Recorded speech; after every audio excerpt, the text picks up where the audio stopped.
Candace Owens, Narcissist, or Something Else, Part 2. Hello, I'm H.G. Tudor and welcome back to our analysis of Candace Owens as we take an objective view of the evidence of her life to make a determination as to whether she is a narcissist, an empath, a normal, or someone who's narcissistic but not a narcissist. It's the formation of an opinion based upon the analysis of substantial amounts of evidence that have been gathered over her life. We're going to look at her formative years as a child. This is crucial in making a determination because it's here that we look for evidence of the potential that one or both parents may have been a narcissist themselves, raising the possibility of the transmission of the genetic predisposition towards narcissism to the subject, and also whether there was a lack of control environment. The existence of the genetic predisposition and the lack of control environment increases the likelihood of the individual becoming a narcissist, although it's not guaranteed, because as you know, it could be the case that the genetic predisposition skips, or that there is intervening factors that protect the subject by virtue of shielding them from the worst of the lack of control environment. In such circumstances, that could cause the individual to go in the other direction, that their exposure to the behaviour of the narcissist but without the genetic predisposition results in them forging an addiction to narcissists whereby they are an empath, and therefore scrutiny of the early stages of an individual's life is crucial.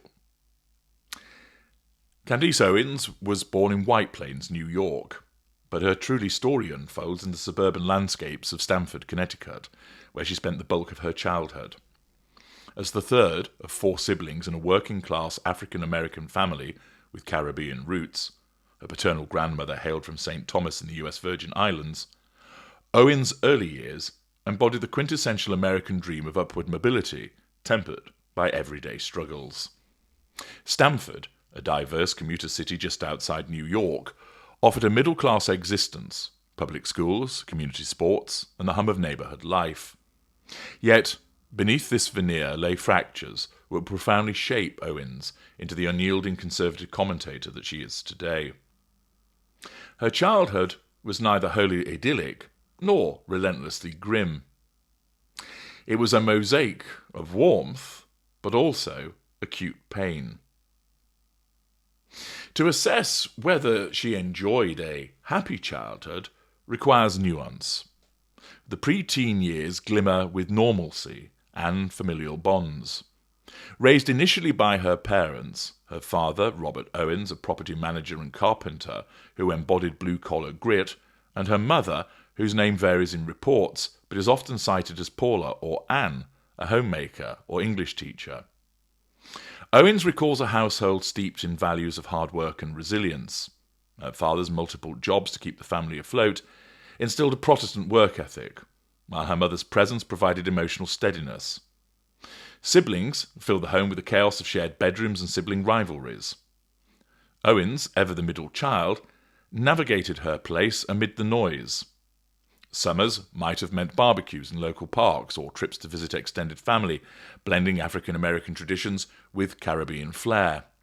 School days at Stamford High School blended academics with extracurriculars. Owens ran track, cheered at games, and socialised in tight-knit circles, forging friendships that felt unbreakable. These elements painted a picture of contentment, a childhood where ambition simmered, quietly, unmarred by the spotlight she would later command. Yet, this apparent happiness eroded around the age of about 11, when her parents' divorce shattered the family's core.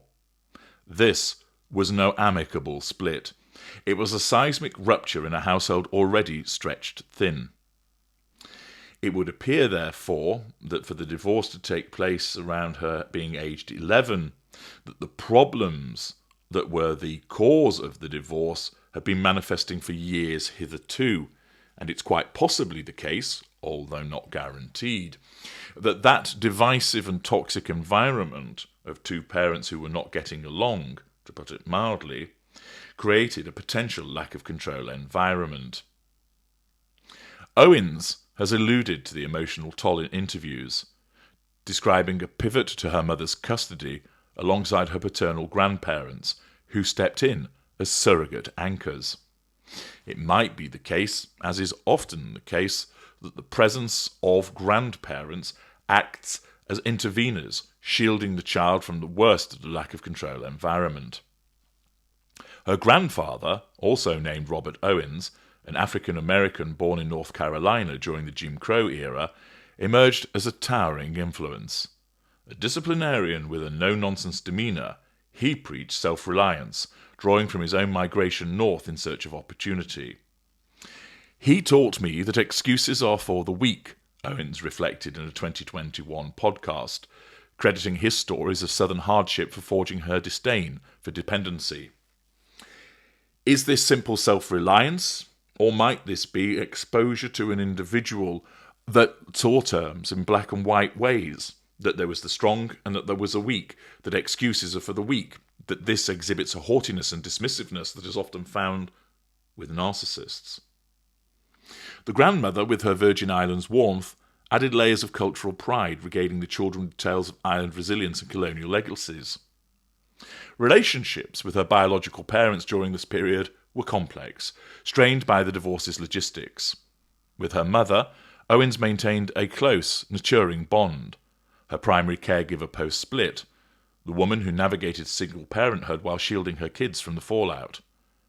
Reports suggest a supportive dynamic from her mother. Owens enrolled at the University of Rhode Island in 2007 using her mother's maiden name, a gesture hinting at protective intimacy and public scrutiny. Yet, the burden of divorce weighed heavily. Owens has spoken of her mother's quiet sacrifices, working odd jobs to sustain the family, but also the unspoken grief of a broken partnership. "Mum held us together when everything else fell apart," she once said, evoking a maternal figure of quiet strength rather than overt affection. Could it be that there was this difficult environment as a consequence of the behaviours between her parents, which then meant that her mother was the one left shielding her, and that has resulted in the creation of a particular attitude in terms of resilience and strength? Or has this fostered a hypersensitivity to potential threats to control caused as a consequence of the demise of her parents' marriage? Her relationship with her father, Robert Sr., was more distant, coloured by absence and later reconciliation. Post-divorce, he relocated intermittently, his battles with alcoholism, a demon Owens has candidly addressed, creating emotional chasms. Again, given the fact that he's an alcoholic, were such behaviours manifesting in the course of his involvement with the family when the parents were married, and again, thus creating a lack of control environment? Or might it be that witnessing such behaviours forged greater resilience on the part of Owens?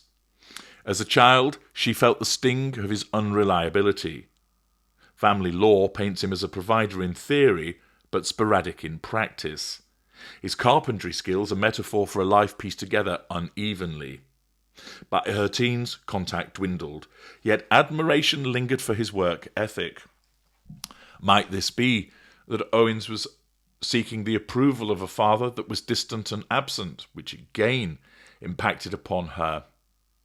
In a 2018 interview, the elder Owens, then living in Arizona, expressed pride in his daughter's ideological shift to conservatism. "I was not surprised. We don't agree on some issues, but I support her in bringing both sides to the table." This paternal endorsement, though delayed, underscores a thread of mutual respect amid estrangement. Owens has framed it as a lesson in forgiveness, turning personal voids into fuel for her advocacy on family stability, a cornerstone of her politics.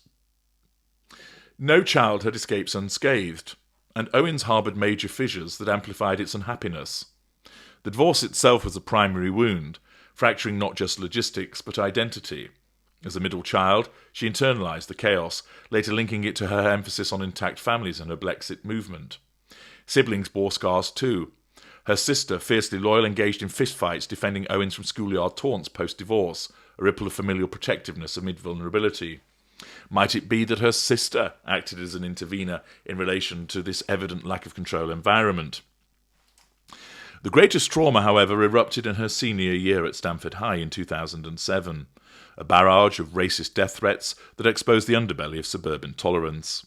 At 17, Owens received 3 voicemails from a blocked number, left by 4 white male classmates, including the 14-year-old son of then-Mayor Dannel Malloy. The messages were venomous. "I'm going to kill you because you're expletive poor and you're black, okay," one snarled. Another invoked Martin Luther King Jr.'s dream mockingly, "Look at that N-word, he's dead." A third warned of a bullet to her head if found at home. What began as petty jealousy, a close male friend upset over a boyfriend, escalated into racial terror, the boys rifling through their entire social studies curriculum for slurs, as Owens later quipped. The fallout was cataclysmic. Owens reported it to the principal, but the school's tepid response, allowing the perpetrators to attend classes while she homeschooled for 6 weeks, ignited outrage. Media swarmed, the NAACP rallied with press conferences, the FBI probed. One boy, a former friend, was arrested on charges of harassment and bias intimidation, though cases against juveniles were dismissed. Gossip mills churned, accusing Owens of fabrication, deepening her isolation. Her family sued the Stanford Board of Education for neglecting her rights, securing a $37,500 settlement in January 2008, a Pyrrhic victory that Superintendent Joshua Starr deemed response to horrendous threats. The episode birthed an eating disorder, a silent rebellion against vulnerability, or perhaps a manifestation already of a response to where there is a significant threat to control, and prompted her 2016 launch of Social Autopsy, an anti-cyberbullying site that Kickstarter funded but ultimately fizzled amid backlash. Might these experiences have forged an individual who was dipped in the waters of justice and truth and fairness, who therefore has been gilded in such a crucible so that it is the engine of her aggression now, born out of a sense of injustice, or the responses are as a consequence of what has amounted to significant threats to control. In her 2024 podcast episode, My Childhood Trauma Revealed, Owens dissected this as a deeper scar. Not the threats alone, but the betrayal of kids who were largely stupid and really mean. Looking back, she said, "We were children. I wasn't the only victim," acknowledging shared adolescent cruelty. Is this the manifestation of emotional empathy? Yet it ate me alive, she confessed, fostering a hatred for victimhood that propelled her conservative pivot. "If I was a leftist, that situation would be the pinnacle of my life, but I cowered away from it," she explained, crediting self-education, devouring Thomas Sowell and Ben Carson, after dropping out of URI amid lone woes. Ultimately, it would appear that Owens' childhood was not a happy one. The divorce and the bullying cast long shadows over its brighter hues. Yet, from this crucible emerges a woman who appears to have weaponized pain into purpose. Is this empathic resilience or narcissistic opportunism? Her parents' imperfect love, her grandparents' steadfast guidance, and siblings' fierce loyalty forged a resilience that defies easy categorization at this juncture. What it does provide us with is the possibility of going in a variety of different directions in relation to what she might be. Next, in part 3, we're going to examine her romantic relationships. Join me there.